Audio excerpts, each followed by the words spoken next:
just like a mist out. I don't dare to run to you. Hop là, voilà.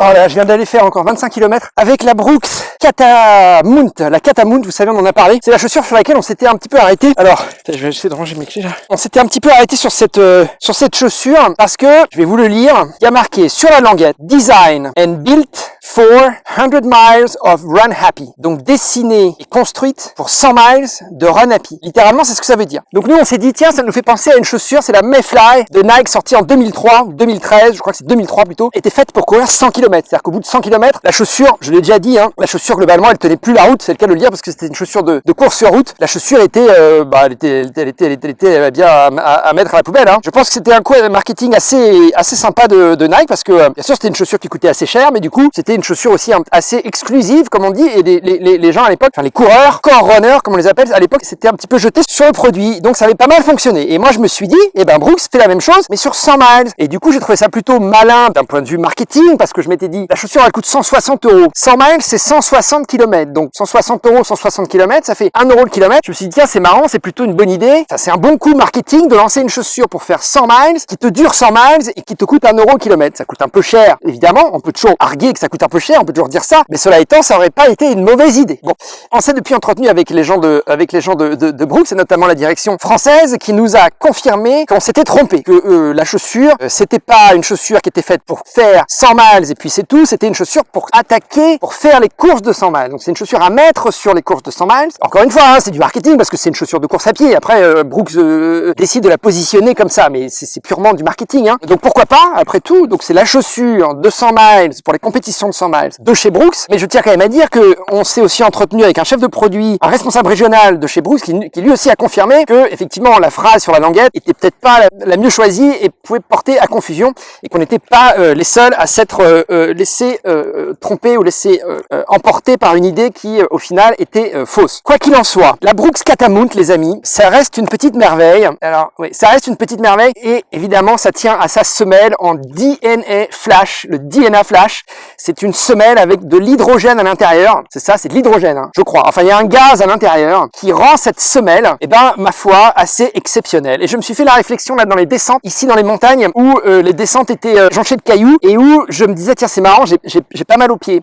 j'ai pas mal aux jambes. À chaque fois que je pose le pied, que je vais taper sur le sol, eh bien je vais chercher mes appuis. Non seulement je ne glisse pas et je me sens en sécurité, mais en plus ça me fait pas mal musculairement, ça me fait pas mal d'un point de vue tendineux. Et je pense que c'est lié à la semelle, à la très bonne qualité d'amorti de cette semelle. Voilà. Alors au jour d'aujourd'hui, j'ai fait 190 km avec cette chaussure parce que j'avais fait 140, je rajoute 50, ça fait 190 km en tout avec cette chaussure. On a dépassé les 100 miles et évidemment la chaussure tient encore largement la route. Mais je l'avais dit, hein, ça de toute façon, j'avais dit que la chaussure soit positionnée pour ne faire que 100 miles ou pas, c'est à mon avis une chaussure qui peut faire plus. Alors après, les responsables me disent oui, c'est une chaussure pour faire 600 km. Je sais pas si j'arriverai à faire 600 km avec cette chaussure. Je sais pas si la chaussure est réellement faite pour faire 600 km, si elle peut tenir la distance. En tout cas, après 190 km, après disons allez, en gros, grosso modo 200 km, la chaussure elle est toujours aussi bien, toujours aussi légitime quoi. Hein, je veux dire, il y a aucun souci d'aucune sorte. La tige est pas du tout abîmée. Alors évidemment, elle a pris un sacré coup hein, au niveau de la couleur. Ici, je cours là dans la poussière. Il y a pas d'eau, hein, il fait très sec, mais c'est de la poussière, c'est de la terre un peu ocre. Et vous voyez, la chaussure est plus blanche du tout. Mais c'est pas grave, hein, c'est pas grave. Après tout, moi personnellement, comme je l'avais déjà dit aussi, ça m'amuse d'avoir une chaussure blanche et puis de la salir un peu, hein, et puis de la détruire un peu à ma façon.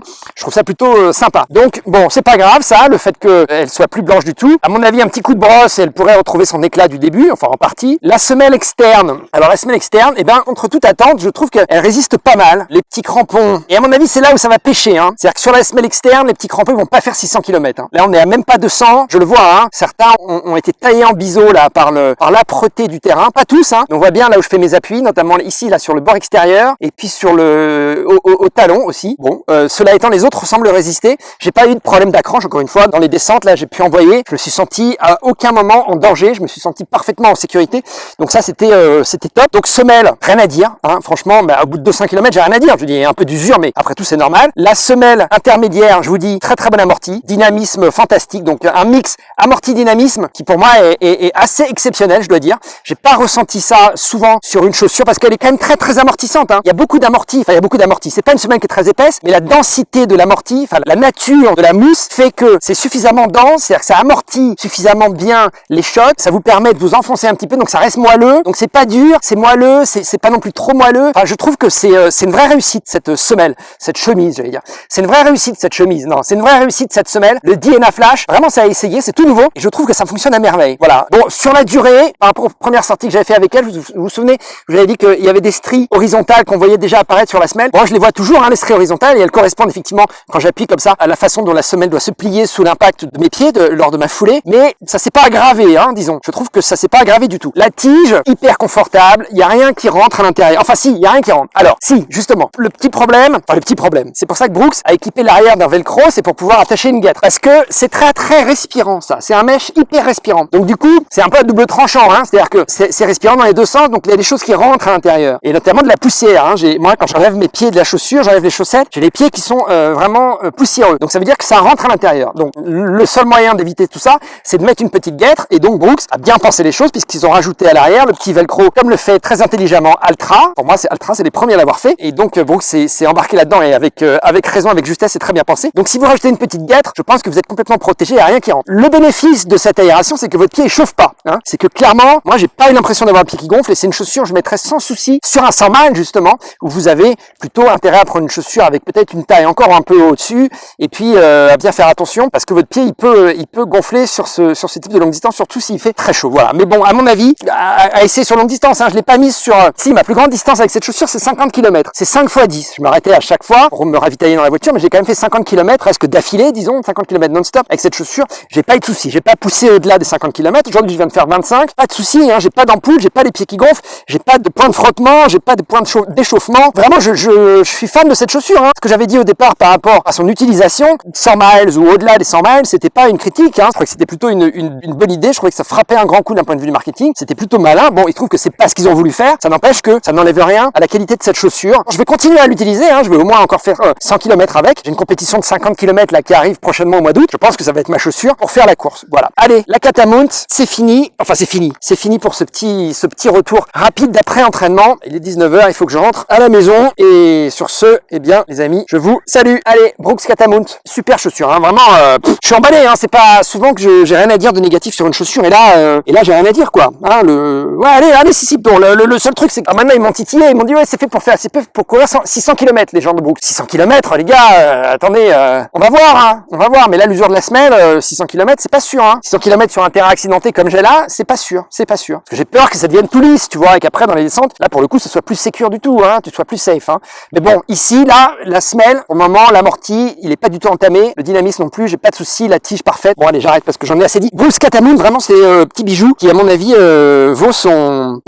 Elle vaut ses 160 €. Allez, voilà, je vais finir là-dessus. Allez, salut! The streets are playing with my mind. I'm losing everything inside. Time stands still as we go blind.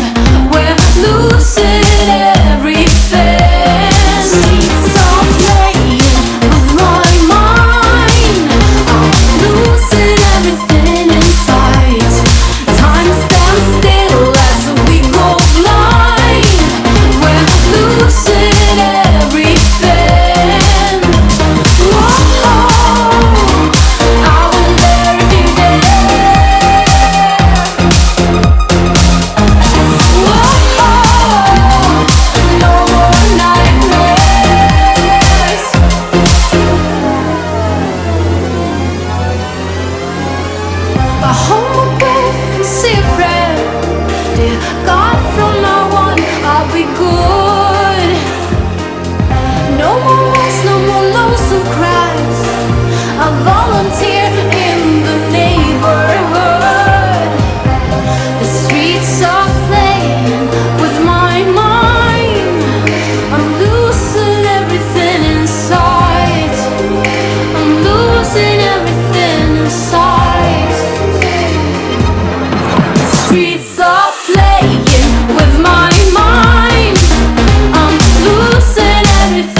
Tell me, tell me, tell me, tell me, tell me that you're gonna go and get some help.